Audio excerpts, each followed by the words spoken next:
There's no arguing it. The best type of neighborhood get-together is face-to-face, but busy lives mean sometimes neighbor-to-neighbor screen time is the next best thing. Deseret News columnist Amy Iverson joins me with some ideas on how to strengthen those neighborly bonds online. You're specifically talking about online groups. Yes, because, yes, of course we all want to get together for that barbecue in the backyard, but we're busy. So to know what's going on and know like that someone lost their dog and to sell something, this is the best way.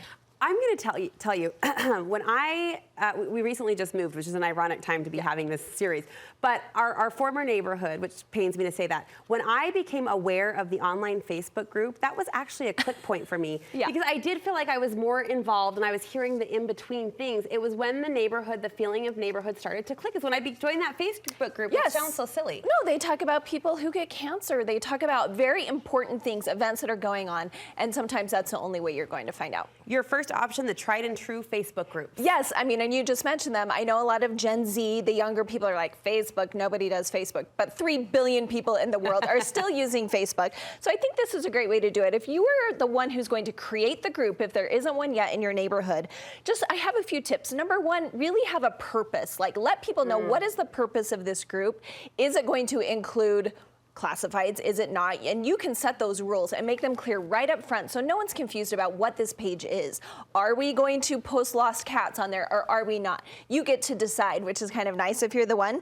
You make those privacy rules. You can change it later, but you can decide, okay, this is public. Everyone in the world can see this. You can decide it's private but still allow people to search for it, or you can say it's private and I have to invite you.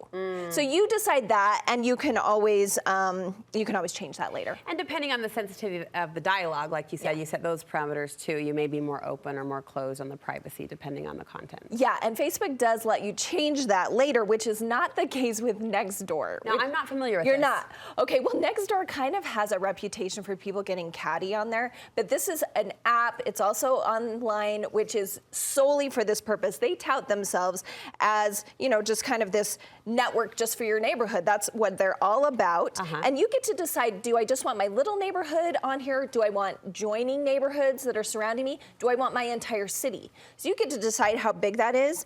And then you decide also the privacy. So is this open, anyone can join, or do I only want people who live in that boundary? Okay, but decide well, because you're stuck with it. You're the one who's doing it, and you don't get to change it later on Nextdoor like you do with Facebook. 1 minute left. Your final option is more like one big group chat. Group Me, you might use this for your kids' sports. That's where I've used it before. But there are people, including people on our staff, who that's how their neighborhood communicates. Group Me. Now, you may think, oh, this is for smaller groups. You can have up to 5,000 people on there. Oh, wow. I know. Wow. But remember, it's an automatic reply all. So even Group Me says, I would keep it to 200 or under. Because 5,000 people don't want to hear your thoughts. No. But it's a fun way and an easy way and something that a lot of us check often. And I actually think my new neighborhood uses Group Me. So I'll be throwing myself into that pool. Amy, thank you so much. Where can we read more? Yeah, Deseret.com/Amy. We'll link you from our website. Thank you.